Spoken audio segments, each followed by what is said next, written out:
ข่อยก็อยู่สิทธิ์ของข่อยเลี้ยงลูกข่อยเพราะว่าลูกข่อยก็เป็นคนไทยข่อยมีสิทธิ์อยู่แล้วถึงแม้ว่าบัตรข่อยมันสิขาดหรือมันบ่มีบัตรข่อยก็มีสิทธิ์ที่จะอยู่ได้ เข้าใจนะคะ ชื่อข่อยก็มีในสำเนาทะเบียนบ้านแล้วเรียบร้อยไม่ใช่ไม่มีนะคะมีนะคะผู้เป็นแม่ผู้เป็นบิดามารดามีสิทธิ์ที่จะอยู่เลี้ยงลูกได้เขาให้สิทธินั้นอยู่แล้วเต็มที่ว่าเด็กน้อยเขายังไม่ได้รู้เขายังกับขั้นอันทะลุวิติภาวะเด็กเลยขอเป็นละลาเลยน้ำสมวยเนี่ยเบิ่งหน้าตา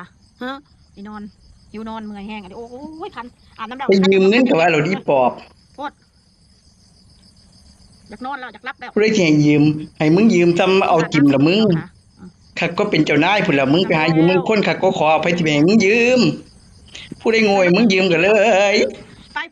อยากกินข้าวบอกเขาจะหาให้กินบอกกินพี่น้องสมมติว่าจะกินข้าวกินข้าวก่อนยืมได้ซ้ำขอได้ละมึงอ่ะชวนสน่อยมาอีน่าร้ายขิดตะตัวนอดมาหน่อยถ้าได้นั่งมันลมไงตอนนั้นโมงว่าตั้งแต่10 โมงแต่4 โมง5 โมงแล้วก็บริมาคนกับที่ว่าเลยเนาะว่าคอยไปหายืมเงินยืมคำแล้วอย่ามึงไปหายืมเงินไปที่ไปหามามีเวียกมีงานอะไรจังไปมีเวียกมีงานเพื่อสิไปคันคืออาบน้ำเลยท่านยังหยับนี่ไปยืมเงินหรือว่าคนที่ว่าพะนะ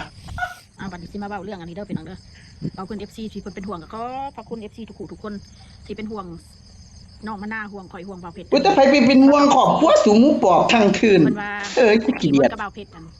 มีเฮือนมีรถมีร่างมีทุกสิ่งทุกอย่างแต่ตอนนี้ก็บ่มียังกะอดสงสารบ่ได้สงสารเก่าเงินมาให้ไปหางานทำโอ้ยมันบ่เฮ็ดอย่าเว้าโทถ้ามีงานถ้าเบาเพชรได้กลับไทยอุ้ยอย่าเว้าอุ้ยบ่เต้า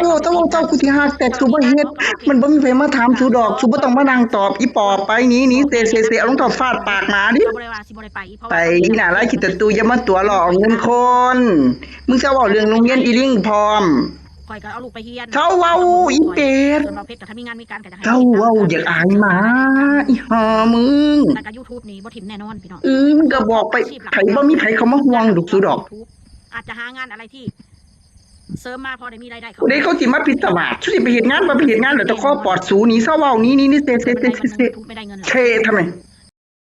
ค่อยเฝ้าเขาไม่ได้เฝ้าแต่มันบ่ได้คือพ่อนะโอ้ยเสียคนรวยไม่สูใส่อยู่ตัวเดียวเปลี่ยนไปเปลี่ยนมากลับด้านกว่าเป็นคนตุย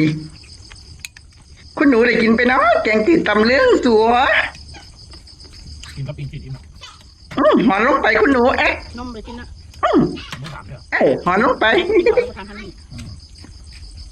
อาบน้ำไปลูกอาบน้ำไปลูกลูกตอบเร็วๆเนาะจะเป็นลูกเพิ่นตอบเร็วค่ะสูสีแดงๆคือมาเสร็จคือเสียงกระสือแต่ถูมุ้ยว่ามันเสียงกระสือตีน่ะนะไว้แต่ย่านแต่พี่น้อง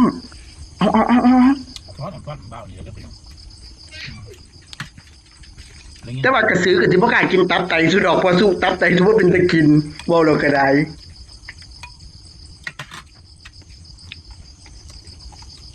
คือว่าบ่อยากกินข้าวอีปอบสแต็กสวบจังไว้อิ่มแล้วจังไปหาทายกินว่าบ่ได้เกี่ยวแดกสแต็กสวบเยอะอีตอแหลเจ้าว่าถ้ามีเพลงห่วงสุดดอกนี้ไปสิไปงานไม่งานแล้วตะขอปอดสุไปเซไปทั่วอะไรยังกินน่ะก็นั่นไปใส่น้ำมูลคุณหนูแย่ๆหลายคุณแม่สีดาเลย